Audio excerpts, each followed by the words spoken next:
Good evening, or hello, wherever you are. What's happening? Yeah. People in Germany listen. People in Germany? So you could say Guten Tag. You right? can. Right. You can say that, yes. I could say that. So Guten Tag to you guys. Yes. And then Hvordan Gaudi to my Danish friends. And bonjour and hola. Ça va? Hola was going to be my last one. I was going to tap out at hola. You took it. I can't think of any other ones.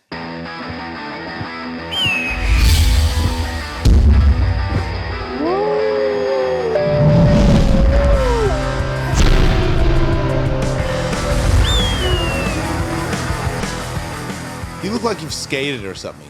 You look like you did something. I skated yesterday. And you still look I like still look sweaty? Thanks. You don't look sweaty. You look like I'm glowing. You are. Your eyes are clear. Oh, maybe that's it. Which doesn't mean that I think that your eyes are foggy when I see them, but... I did a backside boneless yesterday. I was pretty excited. I saw that. Backside Smith, backside tail slides. Yeah, but backside boneless, I tried a month ago. That's the dead foot. I tried a month ago, and I put my foot down, and my leg was like, yeah, right. All right, and that was a month. Super shaky, just like, this is not going to happen. I couldn't even pose it. What is happening in the last 30 days that has got your leg to turn around in such a significant way? Working on it. I don't know. Nothing different. I don't feel like I made some great stride and turned a corner, but I do feel little improvements. I think you will notice it the least because of the amount of work that you have to put in to get somewhere in skateboarding lately. But I'm pretty punchy. So, like, I see a video of you recently and I go, oh, shit. Because the last time I skated here was a couple months ago and you weren't doing backside boneless. There's no way. If I were to compare it to Vert Alert, right, which come is a long way. That's where I'm living. Yeah, and that's not that long ago. To me, like, this process has been so long, or so arduous. Not long, but just really a lot of work. And so when I look back at what Vert Alert was in August, sure, right, and even then I was barely getting to the top. I could only do like 7 walls, and now it's changed a lot, so I do feel good about that. Looks more fun, more enjoyable. It is more fun, yes. Good. I flicked a heel flip yesterday, and it flipped. It flipped. It felt like my leg. Told you, it felt like my leg was going to kick off my body. Okay. I thought you were going to tell me that it flips easy because your leg is set in a more kick-flippy way. No. Although I'm like, even on my best days, I'm 50-50 on heel flips. It flipped and went to my hand. And I was like, hey, that's something. That's new leg. That's what that is. And then on my way down, I was like, that hurt a lot. Oh, yeah, that's not good. Because I can't run yet. I understand your struggles, Tony. I myself have recently decided to I don't shave my chest anymore, and I got a hairy chest, and then I stopped shaving my legs, and then I don't know, but I'm a lot hairier than I was when I was a boy. But it's like it's thin hair, but it's long. And I'm like a bit of a, How is this an analogy to my skating? Well, because I haven't finished yet. If you didn't interrupt me, fuck, it's all about you, show. I just want to know how you get from here to there. You've got your fucking dramas. I've got mine, all right? So I grow my leg hair out and I got past it. It doesn't bother me. And my wife really likes it. And homos really like it too. So I'm like, all right, I'm gonna keep it. But I shaved my arms, and I've shaved my arms since the first tattoo I got on my arm. Okay. So 20 years. You shaved your arm for a tattoo and just kept shaving it. It just got to the OC. It started with my ankles because I used to do the ankle. But is it tape. because you want your tattoos to be more visible? I don't give a fuck about that. Yeah, at all. I don't even see my arms with tattoos. They're just arms. All right. But I like the clean feeling. Like it's like soft and clean and fast. Right. And I got addicted to it, just like I got addicted to shaving everything else. So I let go of my legs, I let go of my chest, but I can't let go of my arms. Because I got sick, I can't be fucked shaving anything. So I haven't shaved my arms, and I'm thinking that I'm gonna let it grow, but I know that now I'm getting hair on the back of my arm. And that means if I grew it out that I might have like hair on the back of my arm. And I made fun of a lot of people growing up for that. So I don't know if I can live like that. This is my I can see struggle. how that's exactly like me trying to heel flip. This is my struggle. Because I'm like, do I go for it? You know what I mean? Or do I play it safe and go back to shaving? Because I don't know. Like, what if my wife likes this bit but not that bit? You used to like you would make fun of people like it was some Bigfoot thing. I used to I'd be like, you know what's not hot? When dudes have like black hairs coming out of the back of their arms right here.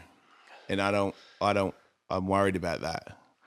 Because it's like a weird, it's like, because I know that really my body's telling me to let the hair grow because I'm so pasty that it's growing hair as a defense mechanism to stop me from getting skin cancer.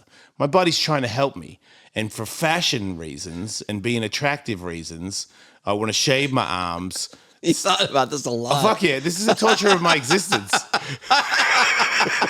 It's that and making a 540. I can tell you, I didn't think about trying to frontside heel flip for that long.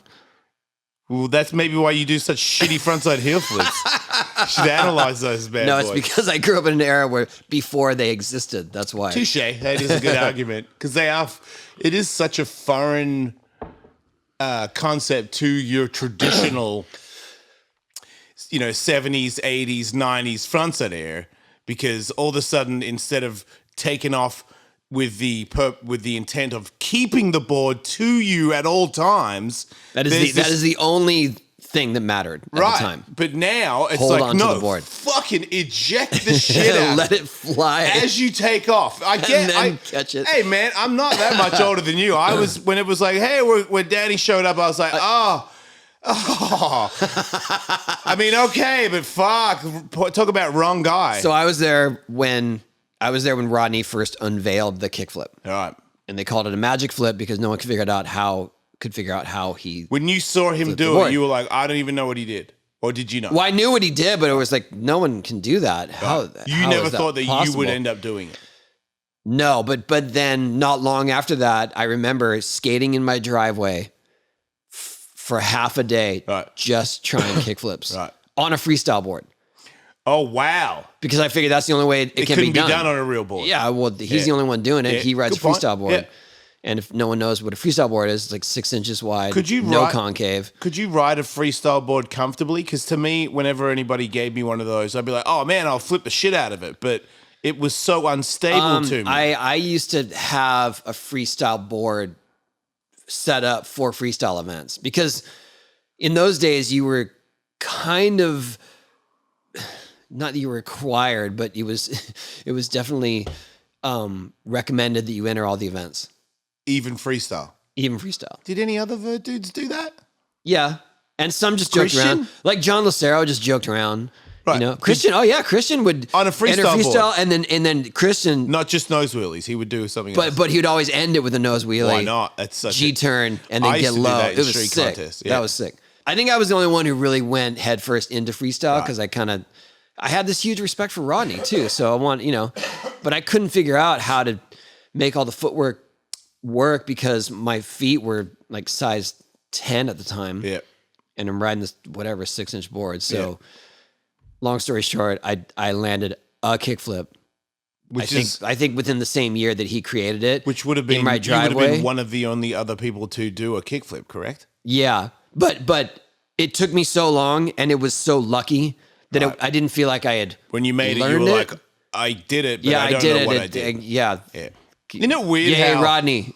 when you did it then, the board flipping one flip, your eyes were like, I don't know how many times it's going around. And now you can And I would land primo. I'd land primo probably 3/4 of the time. Because you had no idea where you were going to land. Yeah. It was all just hope. That's kind of how mine are still. But so then when people started trying it in the street on vert, it was like, I don't got it. Like I remember seeing a kickflip mini first. I remember seeing Danny do it. I went to my ramp, tried to figure it out, couldn't get under it to grab it, tried to do a melon, but then I was doing a kickflip and I'd catch it way over here. Oh yeah. Like a Christ air. Yeah, not good. And it was never going to come back. Right. And so I didn't do it for years. because of that. Because I was like, I'm not built for that. And then I finally figured it out. It's such a weird thing for you to come to the conclusion of, because I would have thought that not every trick that you've learned in your life came easy to you, but you were just absolutely positive that that one wasn't going to be. Well, I was also right. So this is like 1990. I was riding that gigantic board with the huge nose. Oh, you had made like the board 10 adjustment. feet wide. Right. Yeah. And so to set up my foot, it was the board with the medallions, like 1990. So to set up my foot, I had to have half my foot hanging off. Which you don't have to do. This board is like 10 inches wide. Yeah. So the setup is impossible. Yeah. And then when I go to flick it, it's just like trying to kick a log. Yeah. So I was already at a disadvantage. And then when I started riding popsicle boards, I learned to ride away. Right. Because that did make a huge difference. But that was a few years later. I remember I was on Element, and Element just started making really small boards and small wheels. So I just didn't really have a choice. It was the team that they had picked me as the honorary vert guy, but weren't making vert guy stuff. Yeah. And I took it as my board is so little that to me, it was the board that I would use if I was going to skate a street course. Yep. So I was just using the same board, and I was like, it feels like it's flipping time. You know what I mean? Like when you ride one of those boards, I'm like, I feel like I could just get away with a heel flip. And then sure enough, I go skating with my friends who were only street skaters and was, forced accidentally, hanging out for hours at a time and around some fucking bank. And I'm like, oh God, I may as well try fucking heel flip. Like everybody else is here doing a bunch of flip shit, to the point where I could catch a heel flip off like 3 stairs. Oh yeah. So then it was heel flip indie time. And the concept of backside heel flip seemed more of a vert trick that I hadn't perfected on street. Like street heel flips were straight. So heel flip indie to fakie was the first flip trick I did. That makes and total sense. It was like I think I was like the first guy to do it, or like one behind Colin or something. But in Australia, when I did it, I was like, I think I might be the first. The first heel flip indie I saw, and I thought it was MBD, was Steve Barra.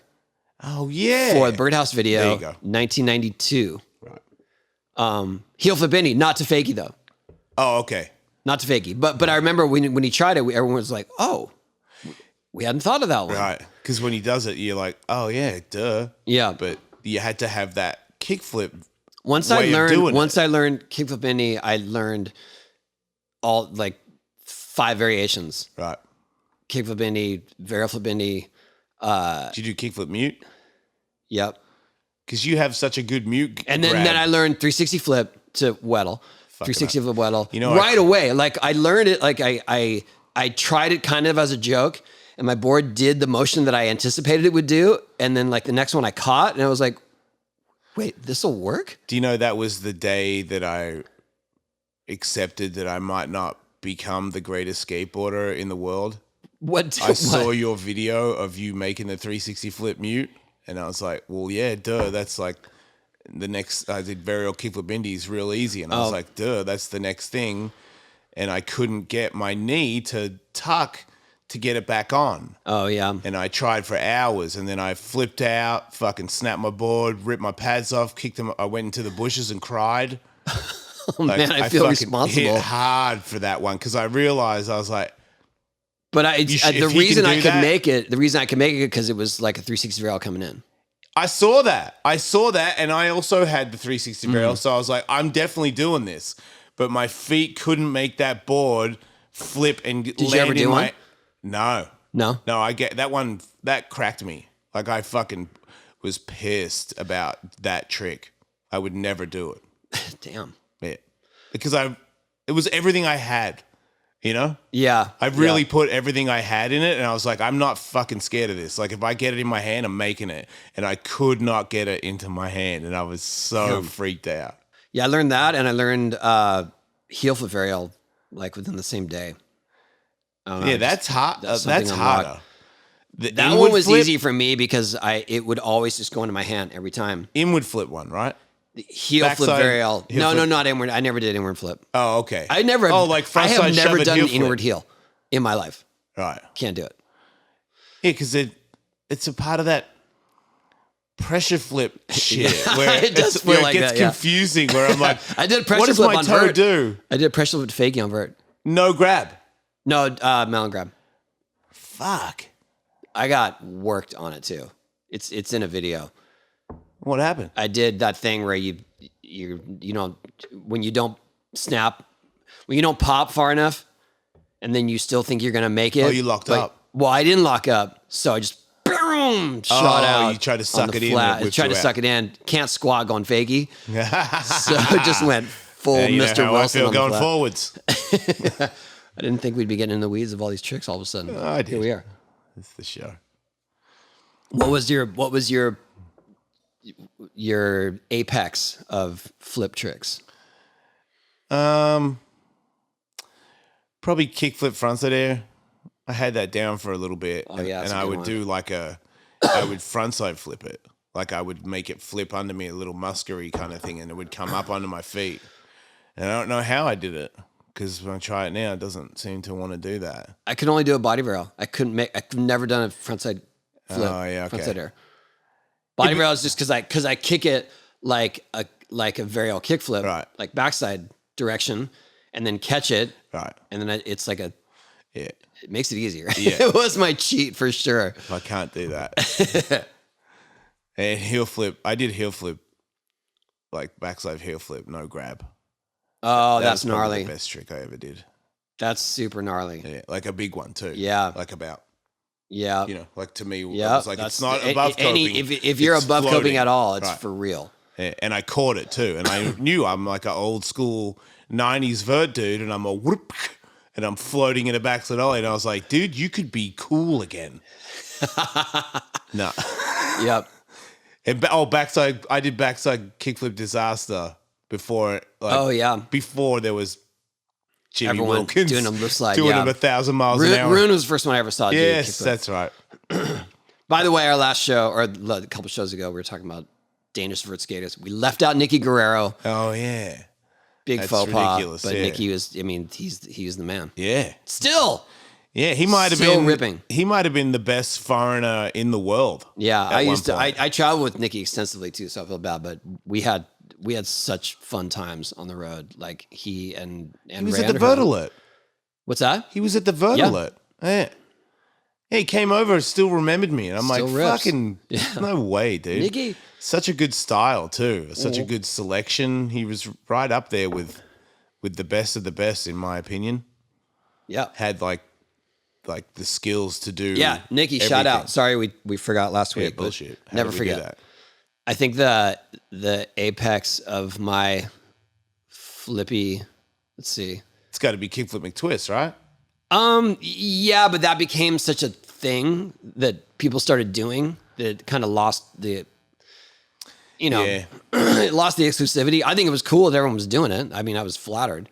I was jealous. I couldn't figure out how to do it. I did it twice. Oh, you didn't have it consistently. No, I literally did it twice. It's weird because the one you did in Tampa, that's the one that I remember the I most. did one in Tampa, and then I did one at the Encinitas YMCA for the cover of Trans World. It and looked was- like you had that down when you did Yeah, it. no.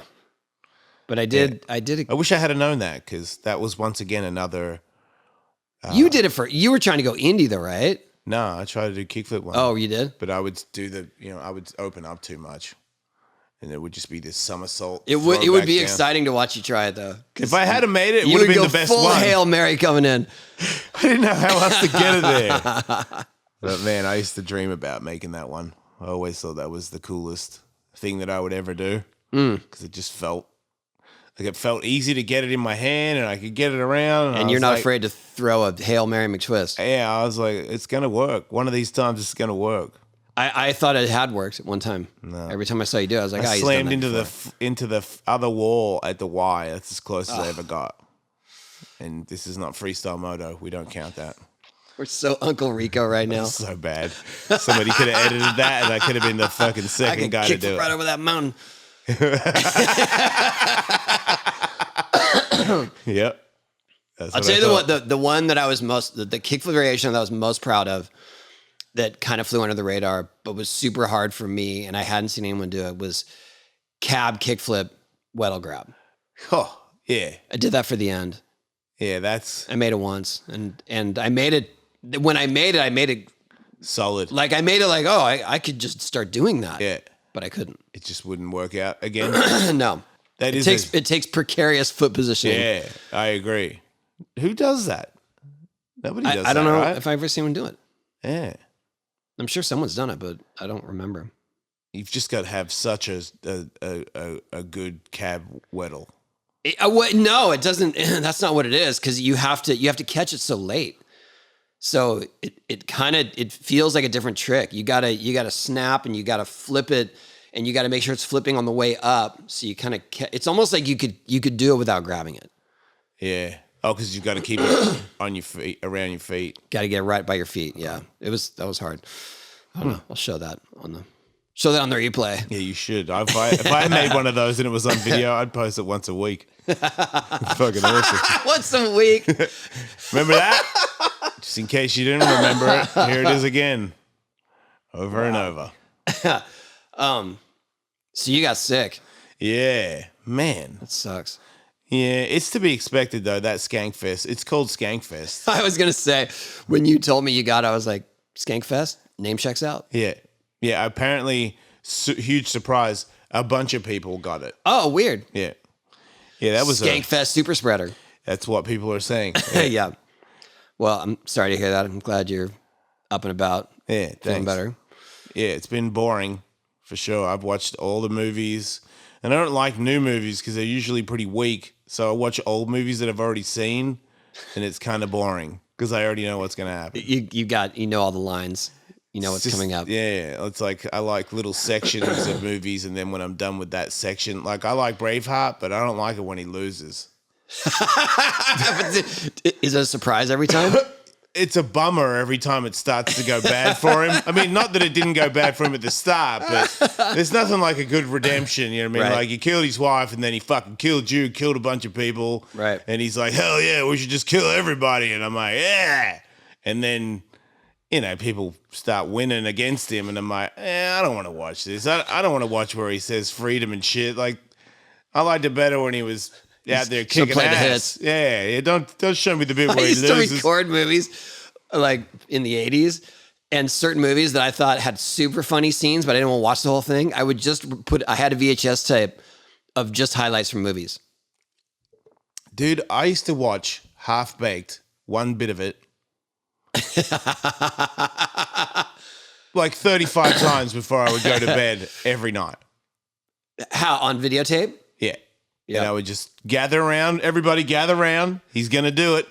He's going to do the... How long is the scene? It's like fucking 1 minute. So funny. The cops get high and they're acting high, and then one of the cops is standing next to the other cop, and out of nowhere he just goes, "Everybody freeze! Everybody move!" and I don't know why. That's it. That's the highlight of the whole scene. Because we're watching him before he says it now, and we're absolutely positive that he riffed it.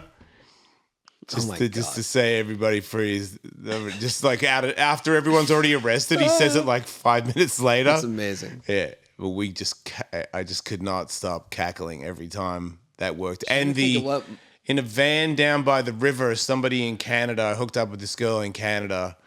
She was a dancer, and that was when these girls liked me in Vancouver. I don't know why. But I had like a couple of girlfriends that were cool with hanging out with each other. I was young. It sounded cool. I felt cool. So I was, I would go to Vancouver and party hard with these people. And this girl had the best of SNL. And I didn't grow up with SNL. Yeah. So to me, I'm watching... It's all new. It's all new, and it's the best of. And we know everything by heart. Yeah, fucking ran down by the river. I was like, this guy might be the funniest guy to ever live. He might have been. Right? Still. Did you ever meet him? No. You would have got close, right? No.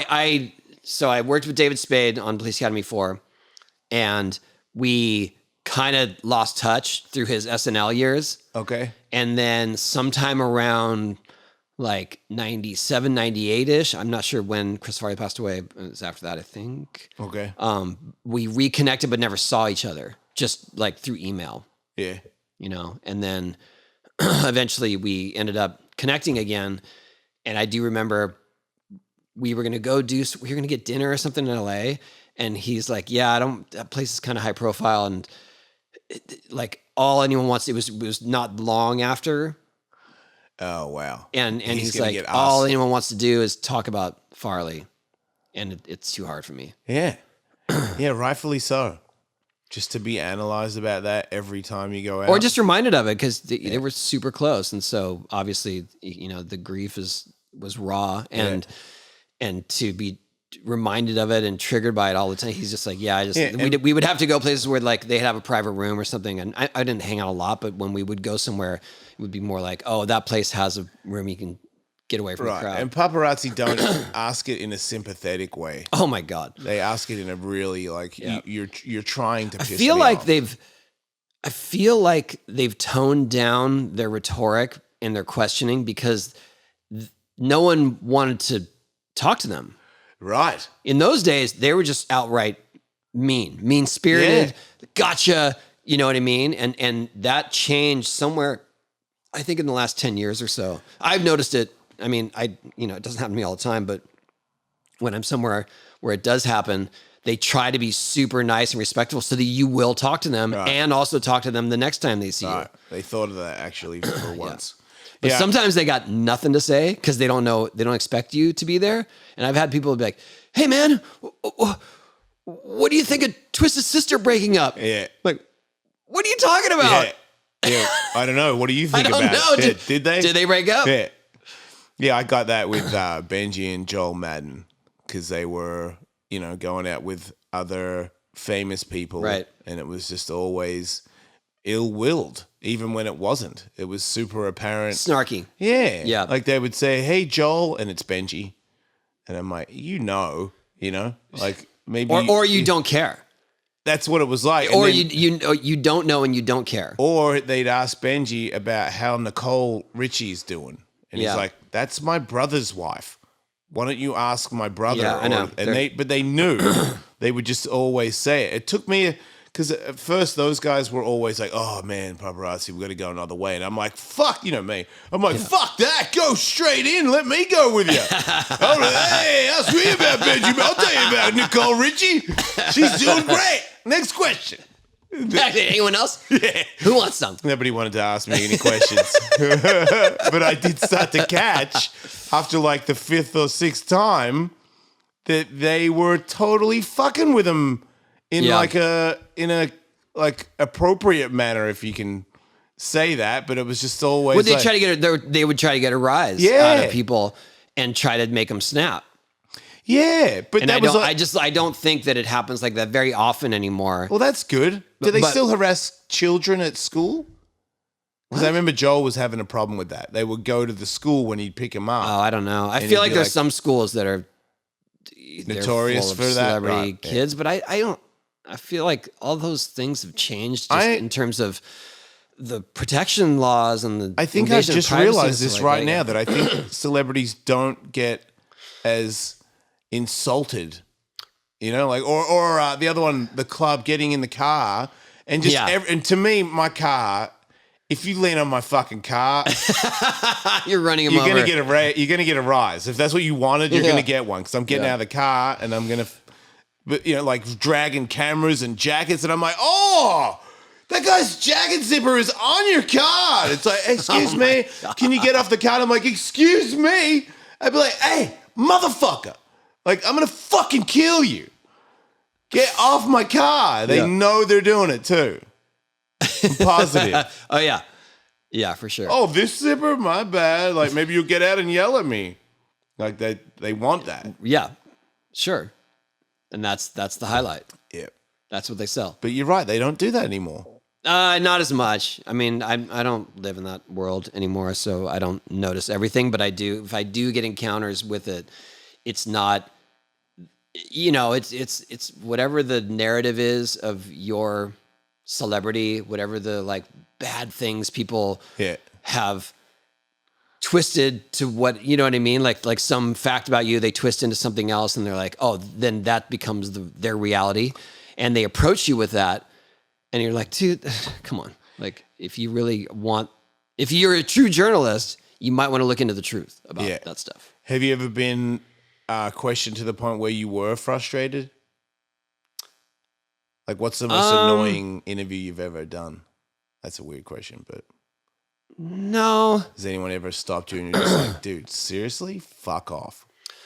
I think that there was a time when they were writing mean things about me, and then I encountered one of them. Just like, no, I'm not gonna talk to you guys. Like, you're just mean spirited. You're just insulting, and your angle isn't even for the truth. It's just for salacious stories. And so, one time I was on one of those sites saying that, like, I'm not talking to you guys.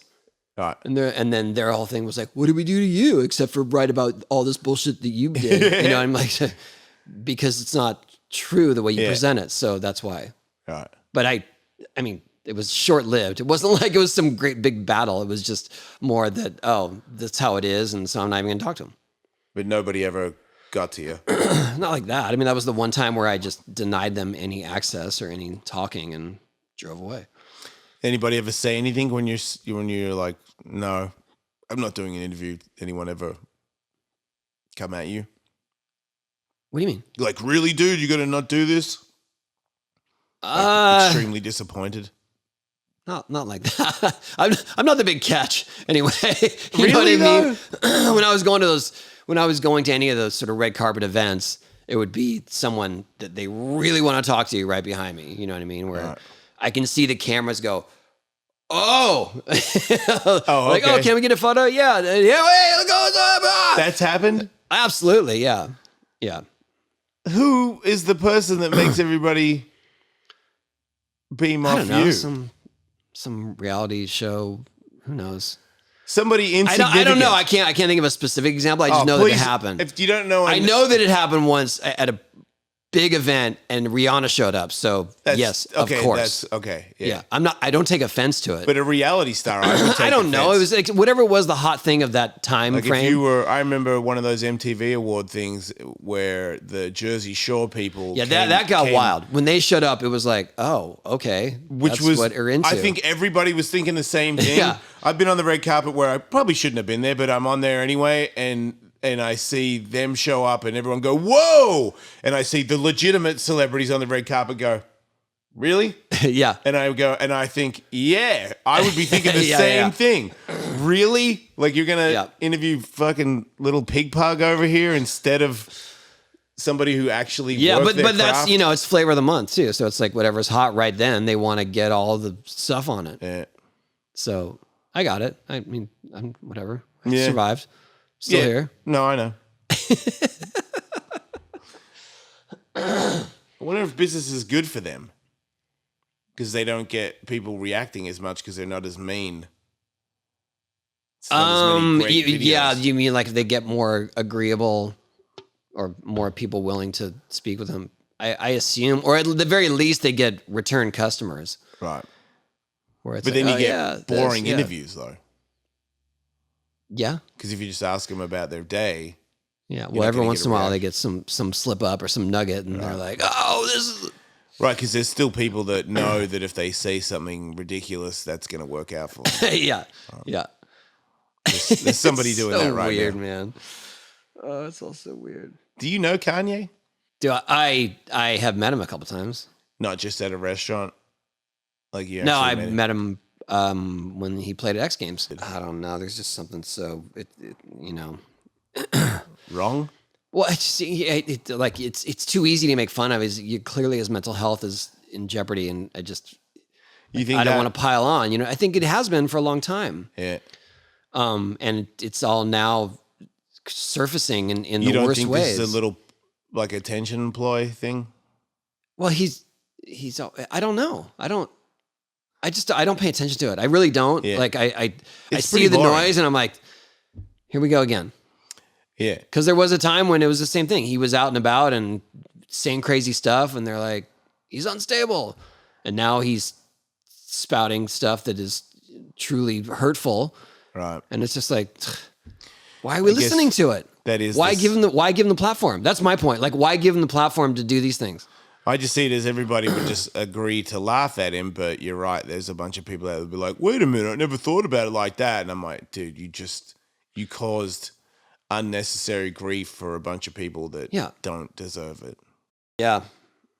I guess there's so much of that kind of stuff that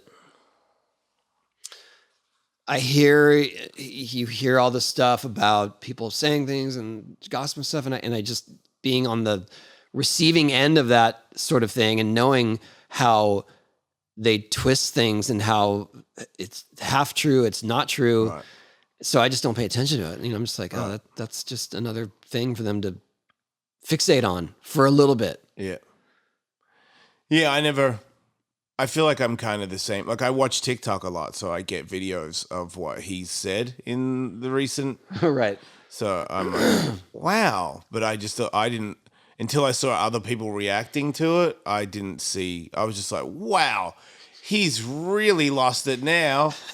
And then I went about my day because I never cared. That's the difference. Yep. I was never impressed. So whatever you're saying didn't mean anything from the get-go. But to see other people reacting in agreement with him, it's just terrifying. Yeah, I know, it's just too easy. Like it's low-hanging fruit. It's just not interesting to me.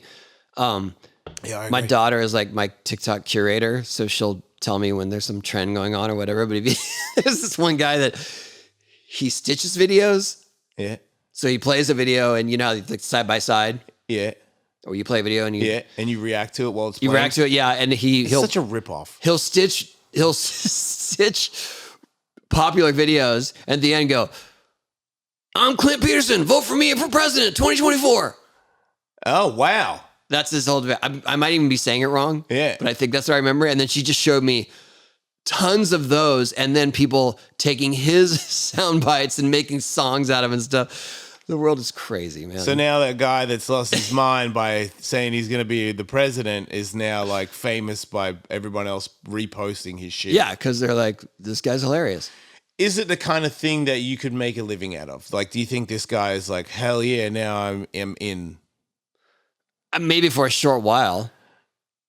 I mean, in the same way that like the what's up dudes, you know what I mean? Like those guys, they had a moment. You think they made some appearances? I feel like that's a good analogy. Like they didn't make any real money.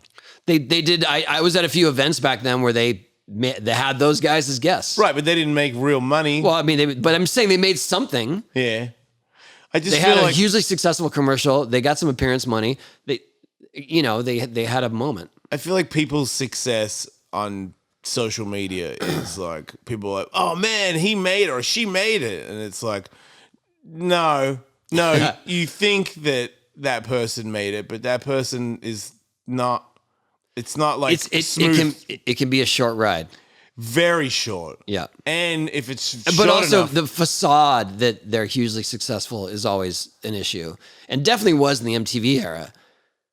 Where people doing cribs and stuff. Cribs. Yeah, and then it's just like the best one was Lil Wayne, obviously before he was really successful, where he had the Shag Mobile in his driveway, and I'm like, you bought a Jaguar with an English flag because you can relate to the Shagmobile. Like, dude, you fucking rented it, and that's all they had. Well, it's a note to Austin Powers. Wait, why would Little Weezy be into Austin Powers? Well, isn't that the only connection to the Jaguar? Oh, it is. I'm saying that they rent that car for total losers that want a Shag wagon. Oh, you're saying he rented it? Fuck yeah. Okay, got it. He had a limo in the driveway. It's not his limo.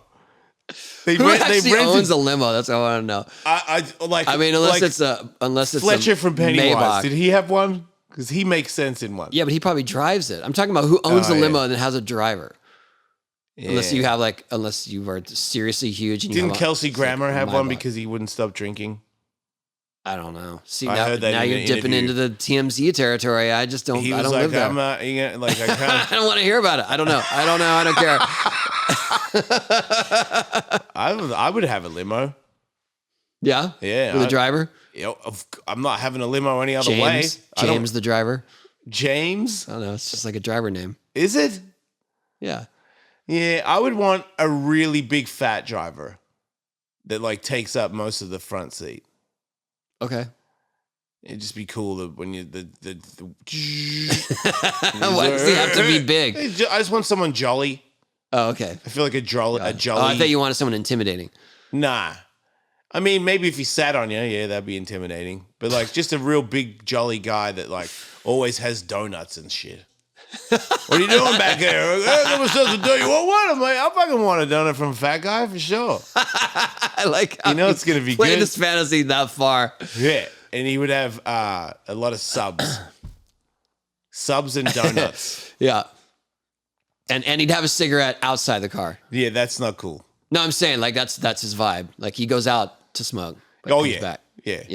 yeah. Our limo doesn't smell like cigarettes. I get when I do appearances and stuff. A lot of times I get offered a car service. Yeah, From here to LA and back. yeah. And I don't ever take it because I enjoy that time driving in my car. Like I enjoy that. That's my time to be alone and to listen to a podcast or to just play music or whatever. Like it's like my zen. But you can't do that in a limo, I feel weird having someone else drive. right? It's always been strange to me. Yeah, not to me. I mean, it's cool. Like I get we're going out, we got an Uber, whatever it is. But the whole idea that you have an assigned driver for the whole day, it makes me feel strange. I can't explain it. Man, who did I hang out with the other day? Oh, I don't know if I should say his name. I hung out with somebody the other day that's pretty famous, and he got an Uber and then told the Uber when we got in, we'll go to a restaurant, we'll be in a couple of hours, and then we're going to go out somewhere else. If I give you 500, will that take care of it? And he's like, yeah. And I was like, what in the unnecessary fuck was that? Like now he's our limo driver. He drives us around Vegas. Get it? And I was like, I could just tell that it was a thing that he does almost every time he gets in one. Yeah. Like, you're not done with me until I'm done with you. How much is that going to cost? And usually I don't know. I mean, I guess if you are planning to have a driver, that's kind of a sick way to do it because they're stoked. Yeah. Yeah, I guess. That's a huge payday for them. Yeah, everybody was happy. Yeah. It was very powerful. It was a very powerful move. Power move. I was like, whoa, you're gonna rent the guy for the night? Like, I remember I flew into JFK from Europe one time, and my layover was at JFK in the airport area. Yeah. I mean, what I'm saying, my layover was overnight. Okay. So I flew into JFK from Europe, and then I had to get up super early. So I got a hotel that's like near JFK. Okay. It was full blizzard conditions. Okay. Crazy. This is way before Uber and stuff, right? Yeah. And any hotel shuttle, taxi, no one is even driving. Oh, wow. And this hotel is like less than a mile away. Right. But there's nothing happening there. What's that? There's nothing happening in that hotel. No, but I'm just saying, like, I'm trying to get. I'm in like the worst weather conditions. I wasn't prepared for any of it. Yeah. I'm coming back from an Activision trip, and this limo pulled up and dropped someone off, and I was like the only car that even somehow had access to that managed to get through all the snow and stuff. Yeah. I was like, dude, I'll give you $100 to take me to this hotel, and he's like, this hotel, because he looked it up. He's like, the one that's 5 minutes away. Yeah. Yes. Get in. Right. And I remember that was the first time where I pulled a flex where I was like, I was desperate. You don't think that you could have got a taxi to get you to the hotel? No taxi was pulling up to the airport. It was like the kind of snow where they had to shovel it in real time. Oh, shit. It was crazy. Yeah. I mean, like the limo that pulled up, snow was packed all the way under the chassis. Oh, fuck. It was like, it was one of those days where it was just the weather had come and people were stranded. Man. And I knew that all I needed to do was get to this hotel that I'm going to sleep at for 6 hours or 5 hours and then go straight to anyway. I just remember that it's not some great story, but it was a flex because I was like, I'll do anything to get to my hotel right now. Yeah, that's pretty smart, really. Yeah. I got a limo once to a weigh-in because I thought it would be cool to show up to the weigh-in in a limousine. And nobody was really there, so it was kind of lame. But I still, used the living shit out of that limousine the whole day. I pimped it so hard. I was celebrating so hard in the back on the way there, which was also intimidating because the person I was fighting was like, "Are you drunk?" I'm like, "Hell yeah, man! I've been in a limo all day. I'm gonna kick your ass." Does that change your weight? Well, that was funny because at the weigh-ins, I didn't know that we had to weigh in at a certain weight, and all of a sudden he's like, "Oh, you got to be 195," and I'm like, "Oh, I do I?" Well, no, it was weeks before the fight, but it was still short notice, and I just acted like it wasn't a big deal, and I think I might have even been eating like a burger and fries while I was drinking. So when I stood on the scale, I was pretty heavy, but I knew it wasn't. Made it. Yeah, because it wasn't. Yeah, it wasn't. I think I was probably like 210, so yeah. it was like 15 pounds in a couple of weeks. Not that hard. I just remembered a funny limo story. They had one of the MTV music awards, video awards, whatever, VMAs. Yeah, big one, and like when it was in the heyday, they were having it in Miami, and they did a theme every time. That they would have so they tell you, oh, the theme this year is this. So, dress like that or whatever it is. Okay. The theme for the MTV Music Awards this year was Pimp My Ride. Okay. So everyone is trying to get the most insane car they can to pull up in, right? Yeah. And where they had it, I don't remember the details. I don't know Miami that well, but where they had it was so hard to access. And now they've got in a car, and now they've just got all these cars trying to get there first, trying to get it was the worst traffic jam I've ever seen. And I was trying to connect with Bam because we were going to go, I was going to go in his Lambo. Oh, that's cool. He was going to pick me up, and we're going to pull up in the Lambo. Yeah. We can't even find each other.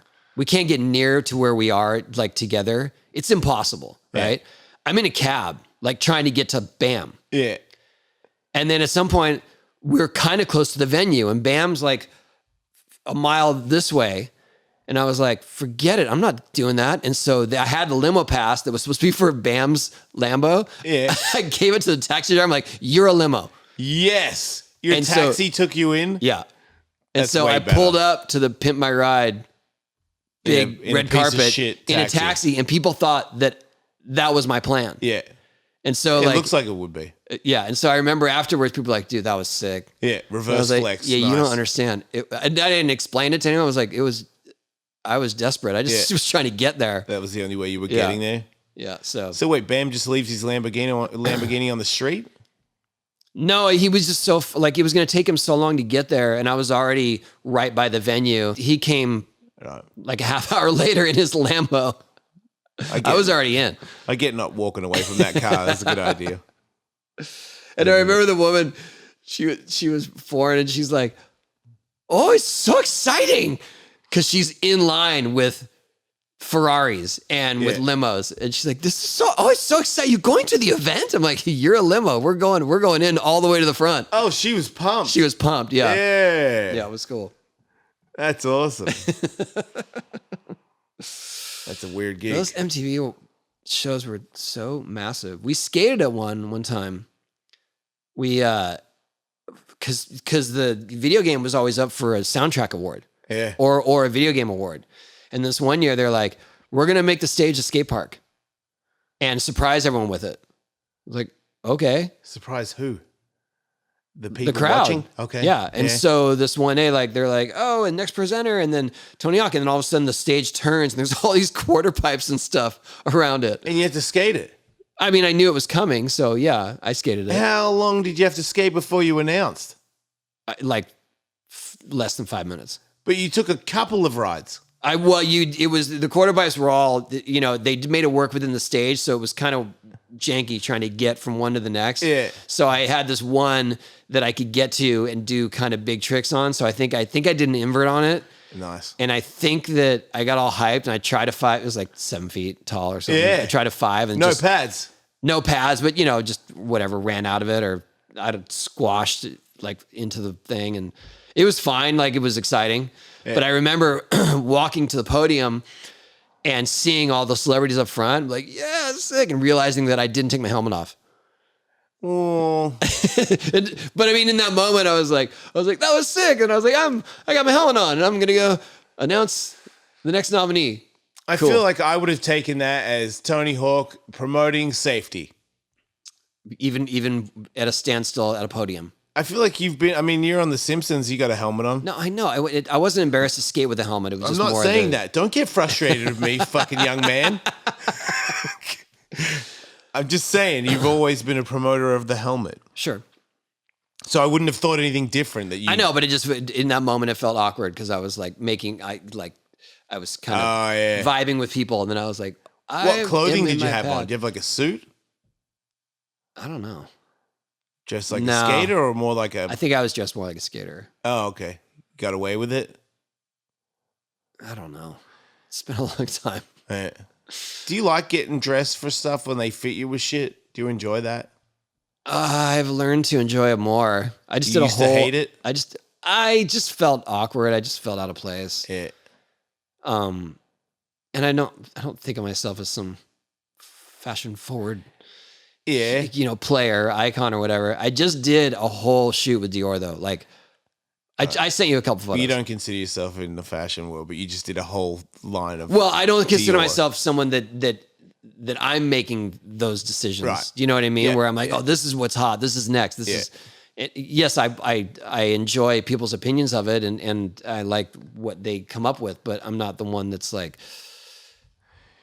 You guys really going to put that color on there? Yeah. Yeah, this just doesn't go. Well, how did you like the Dior? Like when you got fitted, were you like? Yeah, I have the whole thing. I'll show it to you. Would you wear? I saw one of the photos where you got the pink sweater on and the sunglasses. That's a look. That's something that you should really use. Pink fuzzy sunglasses. If you wore that, I would want to go everywhere you're going with you. I would be so much more excited. I was in New York one time. I might have told the story before, but I did a shoot for GQ. Yeah. This is back in the day. This is like Huck Jam days. Okay. When we were doing and gigantic skate park tour, things were big, and there was that skate park there, Rexplex. Remember that park? No. Rexplex was a skate park in, I think, Jersey, but really close to Manhattan. We did a gigantic skate park tour there. Okay. You remember it. I think Mike V tried to... It was like in a hockey rink. Hey, where'd you get that idea? Anyway. So they had a vert ramp. We should get him on. We should. We will. Man. He's a good dude. When we get 26 people listening, we'll get him on. Right. Tell your mom to listen. We'll get Mike Vallely on. So I say his name wrong all the time. What's that? Vallely. I don't. Whatever he says. Yeah, which is Mike V. He's Mike V. That's safer. Yes. Anyway, and it's more powerful. It is powerful. Yeah, he's a powerful man. So I went to the GQ shoot. They had a what kind of suit was it? It was big time. I can't remember. A big time suit. I think it was Armani. They had an Armani suit that was a sample. Ooh. Right? So it hasn't been released yet. Yeah. And they're like, you cannot wreck this. You cannot fall. I was like, dude. You ripped him for sure. Like, I'm not gonna do anything. Yeah. And then they had a vert ramp. Why do they always have a vert ramp wherever you go, Tony? Like maybe 10 feet tall, 9 or 10 feet tall. And then they had a mini ramp next to it that lined up on the transition on one side. Yes. Right? With like 8-foot gap. Yep. And I was ollieing the channel because they liked that. I was in the air and whatever.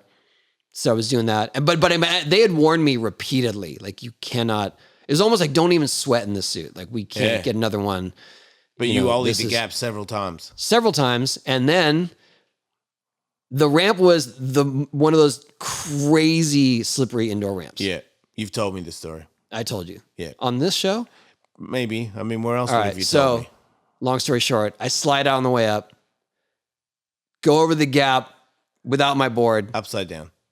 Kind of sideways, catch my leg on the side of the mini ramp and rip the entire pant leg. Like, so it's you know when those pant legs are just hanging? Yeah. So they've been ripped so hard? Yeah. And blood is streaming down my leg bleeding. onto the pants. Yeah. Yeah. And were they worried about the bleeding or the pants? They were pretty good at containing their frustration. Right. But they were clearly not happy about that. Right. I mean, they did tell you not to scratch those pants. And the shoot was over. You ended it. No, they were like, this is done. Did they use it? I don't think they did. No, because I think they had they want to have the other looks. They had other clothes. Yeah. And they're like, this dude is a danger. Yeah. You know what I mean? Like, he's reckless. Yeah. And I was like, no, I promise if you do it again. I'll stop bleeding any They're minute like, yeah, now. no, it's over. Yeah. There goes So there your goes. fashion career. I could have been someone. You could have. It's a look, you know. It's still not over, that pink get up. I don't know if it went when it's time, but one day it'll be time. And then you will be the one. You'll be the gun of the sun. I think that thing probably has come out by now. So I wanted to post it. What's that? I wanted to post it. No, I mean, like, when this show airs, because I know I just approved the final photos, so it's got to be coming soon. Is the pink in it? Oh, yeah. No. Yeah. They posted a photo of you with those sunglasses on and that sweater. Yeah. Man, you wait till you see this, ladies and gentlemen. The cutting edge of fashion. Dang, I don't have it. You look like you don't care about what happens in the world anymore with that gear on. You know what I mean? You look like the most dangerous Tony Hawk I've ever seen. Like, if I saw you just at a bar like that, I'd be like, I should get out of here because it's only something bad. It's guaranteed something With bad. the fuzzy glasses? Yeah. You look like you don't answer to anybody and you're looking for trouble. Wow, I'm gonna run that more often then. I look like Should've if kept I those was the glasses. authorities, I would immediately make up something for me to arrest you. Because it's only a matter of time before you start wrecking people. I should have kept that going. Yeah. It's a fearless sweatshirt. Sweater. What is it? It's wool, isn't it? Sweater, yeah. Yeah. I don't like woolly stuff. You like woolly stuff? I don't. Like woolly jackets and shit? I'm not trying to make a statement. You know what I mean? I'm not Like even that- talking. I'm saying, what about if it's real cold? Do you like a woolly jacket? I don't like woolly jackets, man. Oh, I like those like New York kind of half trench coat jackets. Like longer jackets. Okay. Yeah, those yeah, are pretty yeah. sick. when Where they're it's just wool. woolly on the inside. Yeah. No, the outside, but it's not crazy. I can't hang with outside wool. Inside wool. If I was riding a horse in that movie where they all ride horses in Australia, fucking G'day Cunt or something it's called.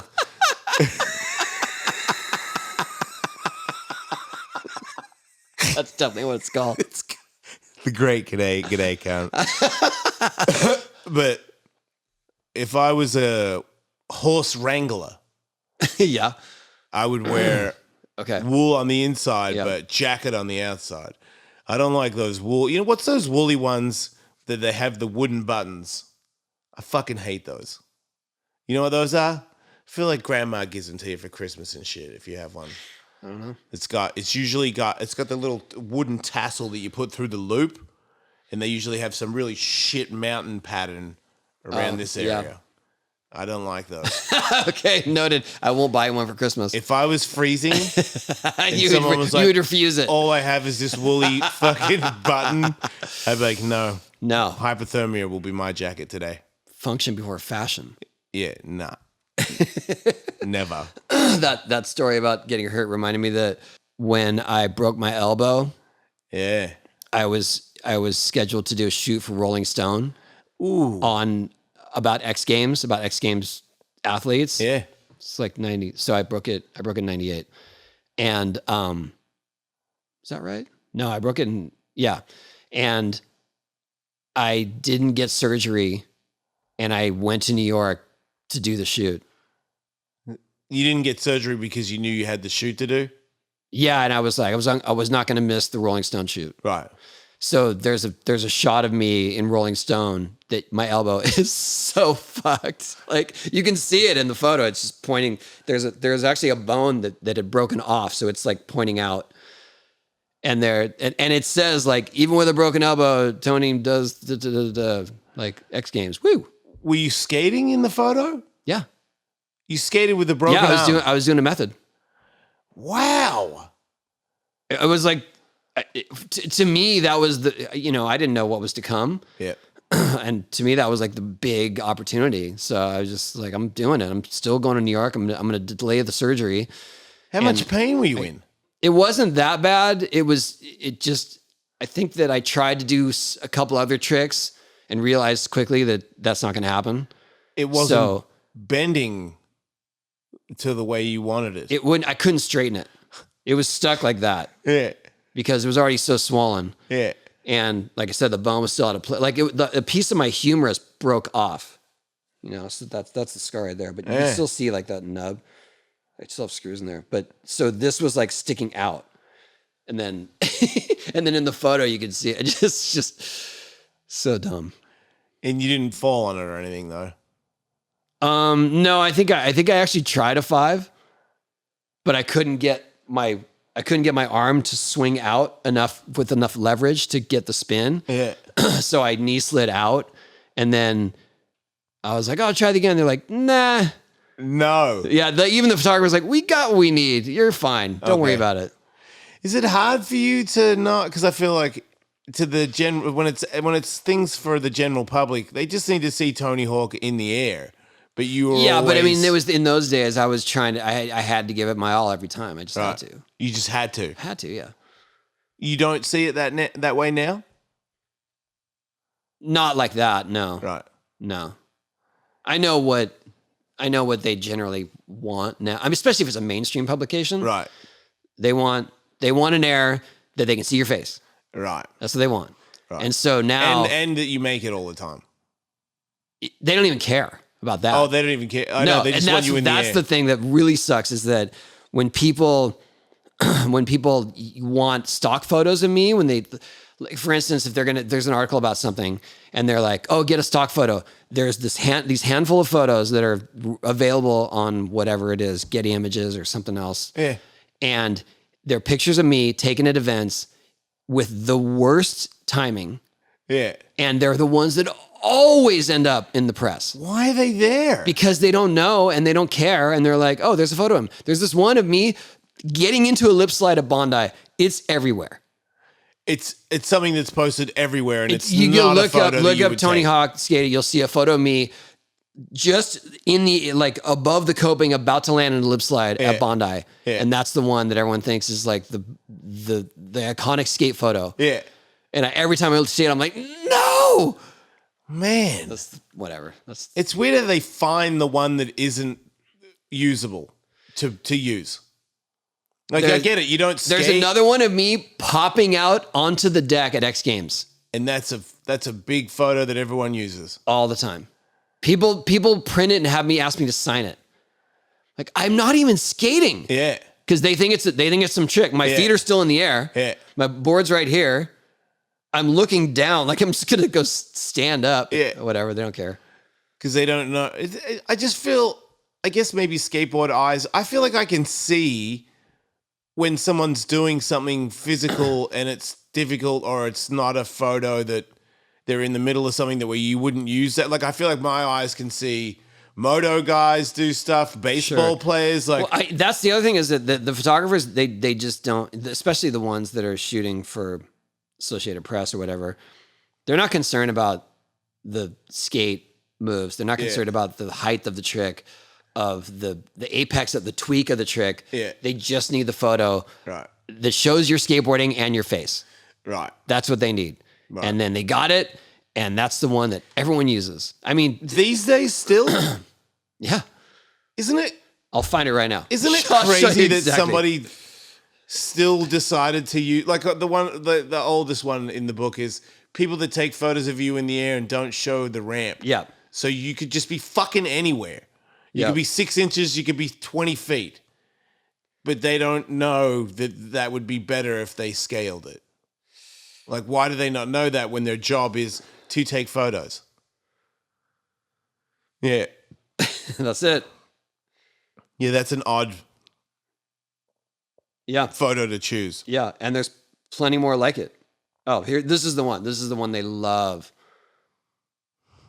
It looks like you're doing an ollie under coping. Like, I barely got to the coping. Oh, whatever. I don't, like, you can't go chasing it. It's just, the sucks. First fronted ollie you ever attempted. They got a photo of it, and it's everywhere.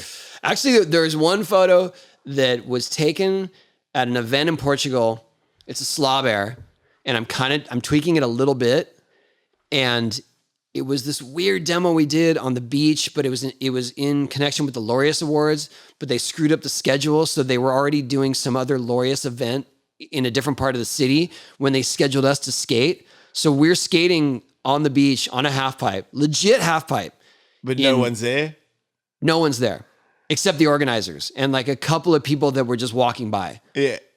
And it's super windy, and we just did a demo to How many guys? How many skaters? Yeah. Like 7 or 8. All right. Good guys too. Yeah. Yeah. Yeah, super good. But So there's nobody. a photo of me from that because they at those Laureus events they always have a Reuters photographer or an AP photographer. Oh. And so this one picture of me doing a slob air is the one that has stuck. And actually that's the one I like. I like that photo. If people find that one, I'm like, that's cool. Okay, because you're actually doing a trick. I'm doing a trick. I'm in the air. It works. You see my face for their purposes. Yeah. Whatever. These are just my own personal. No, I get that. gripes. I would be like, if this is a photo that's going to go around everywhere, I would like it to be of me doing something where I'm like, yep, that's what I do. Yeah. Not, So, this is me. Like, given the choice, I prefer the slob air. yeah. Then you just getting out. I want to see you just getting out. I love that one. There's I love one that. other one at X Games that is a good photo of Chris Miller doing a crossbone, and people think it's me. They say it's you on the photo, or Evidently, because people use it and get me to sign it all the time. all the time. Yeah. And you know clearly, because is it a Chris Miller looking lean air, or is it just a lean air? Oh, it's Chris Miller. Right.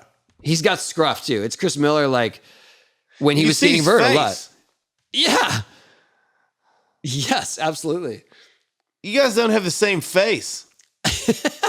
I have one more story about At all. this kind of thing. So in those days, like the sort of 96 to 98 years of X Games when it was growing and still kind of a curiosity, but there were legitimate publications, and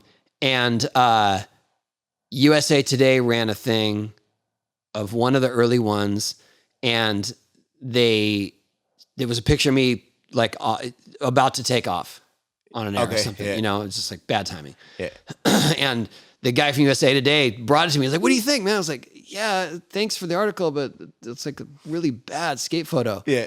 He's like, "Oh man, yeah, sorry about that. I'll look out for it next time." The next year, I won the event. He comes to the event. He's like, "Dude, what do you think?" And there is a sick photo of Bucky. Man. And he's so proud of it. He's Like, you're gonna he's be like, "Look stoked at this, when look you at this." see Like, this other I was like, dude. "Yeah, that's Bucky Lassick, but that's a good What photo." did he say when he said it was Bucky? Is it? Oh, I watched his face go, Yeah. like, because it was on him. He definitely picked the photo. Yeah. And he was trying to outdo himself. Yeah, I was like, but don't worry about it. It was a good photo. Yeah. Cool. Like, Yeah, you're onto it. yeah, I'm Just stoked. get I'm me, stoked if people think I can do fronts and inwards like that. Just get me looking like that, and you're in. Yeah, exactly. I can't You're look like that. halfway there. Right. Let's make a deal. Well, that was a great episode, Tony.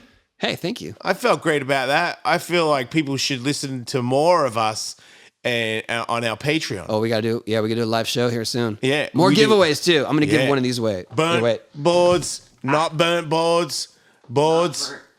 I got some heat wave sunglasses. Oh shit, Birdman's. Sold out, but I'm gonna give one of these away soon on Patreon. Oh, do a kickflip. Do a kick. That's my bone. Oh.